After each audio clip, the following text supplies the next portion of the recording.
Ar tavo socialinė medija tau kainuoja pinigus ar uždirba pinigus? Net 99% žmonių tai yra išlaidos, nes vietoj to, kad jie augtų, tobulėtų, tą laiką skirtų pinigų uždirbimui, jie tiesiog skrolina žiūrėdami juokingus vaizdelius. Tačiau yra nedaugelis žmonių, kurie įdarbina savo socialinę mediją taip uždirbdami pinigus. Sakoma, kad jeigu tavo išmanusis telefonas tau neuždirba pinigų, tai jis nėra išmanusis telefonas.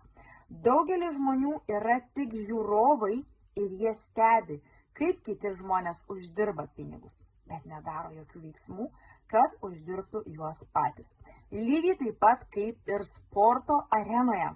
Daugybė žiūrovų stebi žaidėjus ir už tai susimoka pinigus, o žaidėjai žaidžia tam, kad uždirbtų pinigus.